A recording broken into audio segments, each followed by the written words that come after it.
श्री स्वामी समर्थ. स्वामी महाराज तुमच्या सर्व चांगल्या इच्छा पूर्ण करो ही स्वामींच्या चरणी प्रार्थना करते आणि आजच्या या नवीन व्हिडिओला सुरुवात करते. जुलै महिन्यात येणाऱ्या संकष्टी चतुर्थीचे जे व्रत आहे तर ते सोमवार 14 जुलै या दिवशी पाळले जाणार आहे. हे व्रत गणपती बाप्पांना समर्पित आहे. या दिवशी गणपती बाप्पांची मनोभावे पूजा केल्याने साधकाला आशीर्वाद मिळतात.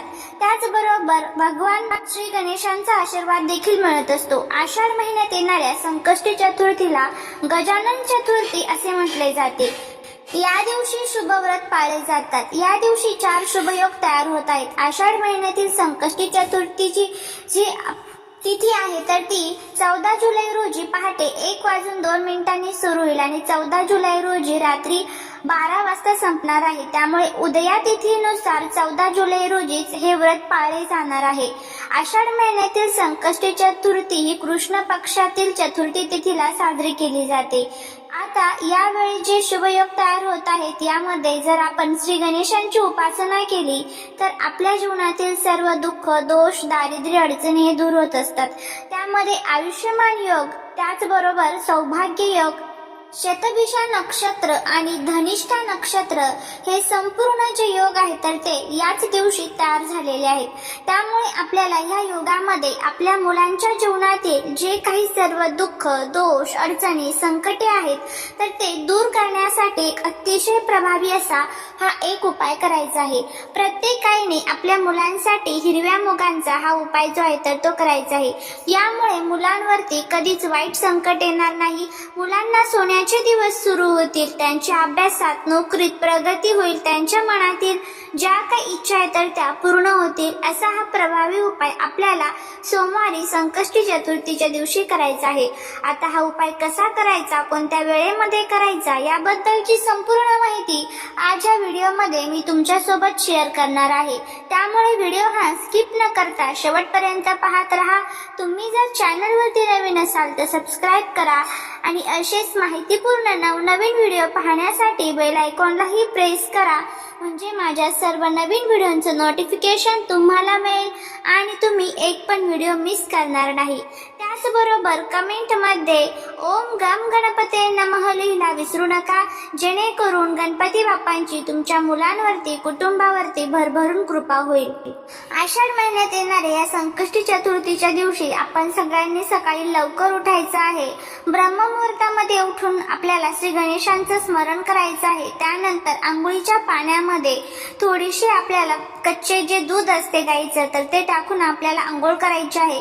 यामुळे आपला चंद्रग्रह जो आहे तर तो मजबूत होतो. त्यानंतर आपल्याला श्री गणेशांची मूर्ती ही एका तामणामध्ये ठेवायची आहे. श्री गणेशाच्या मूर्तीवरती तुम्हाला 11 वेळेस, 21 वेळेस किंवा 108 वेळेस पाण्याने अभिषेक घालायचा आहे.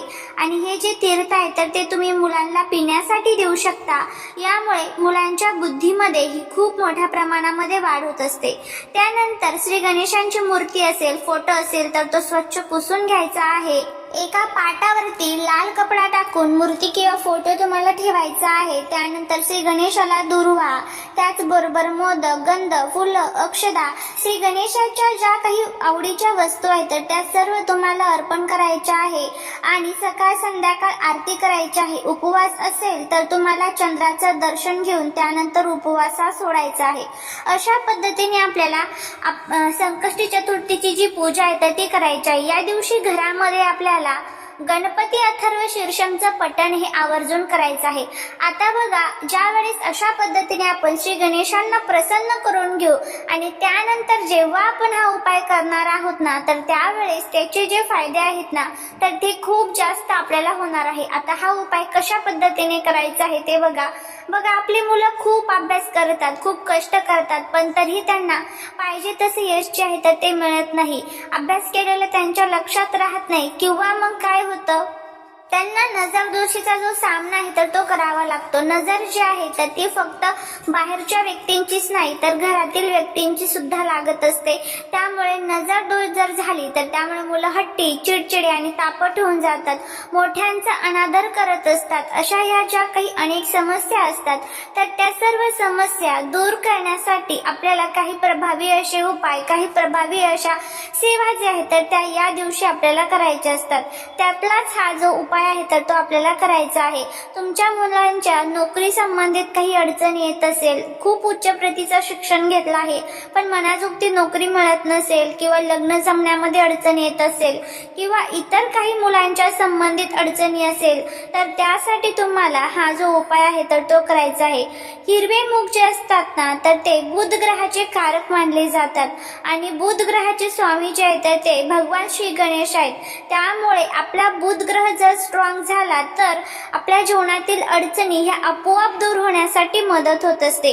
आता ह्या उपायासाठी तुम्हाला काय करायचं आहे तर 108 हिरवे मूग जे असतात तर ते घ्यायचे आहे.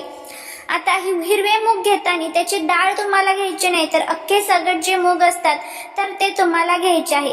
एका प्लेटमध्ये किंवा एखाद्या वाटीमध्ये तुम्हाला ते ठेवायचे आहेत.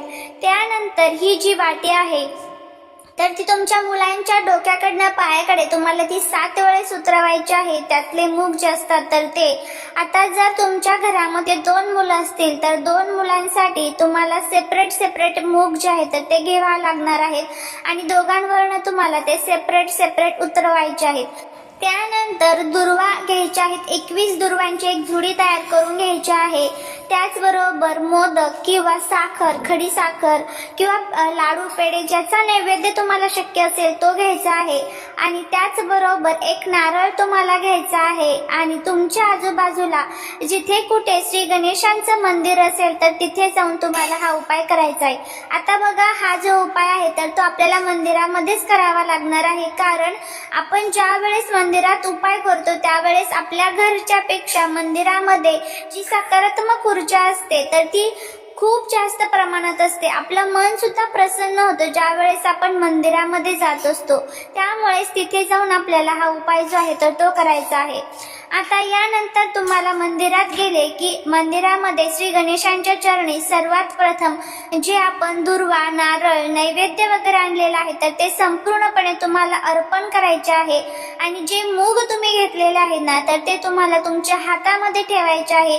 जिथे गाभाऱ्यामध्ये किंवा मंदिराच्या तिथे बाहेर कुठे बसण्यासाठी व्यवस्थित जागा असेल तर तिथे तुम्हाला बसायचं आहे आणि एकदा तुम्हाला गणपती अथर्व शीर्षमचं पठण करायचं आहे.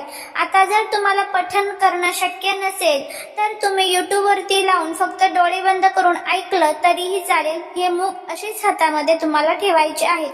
त्यानंतर हे मूग तुम्हाला श्री गणेशांच्या चरणी अर्पण करायचे आहे. ज्या ठिकाणी आपण नारळ त्याचबरोबर जे आपण नैवेद्य वगैरे अर्पण केलेलं आहे त्याच ठिकाणी त्यांच्या चरणी तुम्हाला ते अर्पण करायचे आहेत आणि तुमच्या मुलांच्या संबंधित जी काही अडचण तुम्हाला येत आहे तर ती सर्व अडचण श्री गणेशांना सांगायची आहे आणि त्यानंतर आपल्याला आपल्या घरी यायचं आहे. अशा पद्धतीने हा जो उपाय आहे तर तो आपल्याला करायचा आहे. मुलांच्या मनामध्ये जर काही इच्छा असतील तर त्या इच्छा सुद्धा या उपायाने म्हणजे पूर्ण होतील. मग ती नोकरी प्राप्ती, धनप्राप्ती, कर्जमुक्ती संबंधीची असेल किंवा मग बघा आपण खूप जे कष्ट करतो, मेहनत करतो, मुलं खूप कष्ट करतात पण त्याचं फळ जर त्यांना मिळत नसेल तर नक्कीच त्यांच्या जीवनामध्ये सर्व जे त्यांच्या अडचणी आहेत त्या दूर होताना दिसून येतील. सर्व दुःख, संकटे, दोष, अडचणी संपून त्यांच्यावरती कधीच वाईट संकट येणार नाही. सोन्याचे दिवस सुरू होतील. अभ्यासात, नोकरीत यश मिळेल असा हा प्रभावी उपाय आपल्याला करायचा आहे. करून बघा, तुम्हाला नक्कीच फायदा होईल. झालेली सेवा ही महाराजांच्या चरणी रुजू करते. व्हिडिओ जर आवडला असेल तर लाईक, शेअर आणि सबस्क्राईब करायला विसरू नका. भेटूया पुढच्या एका छानशा नवीन व्हिडिओत एका नवीन माहिती सोबत. श्री स्वामी समर्थ.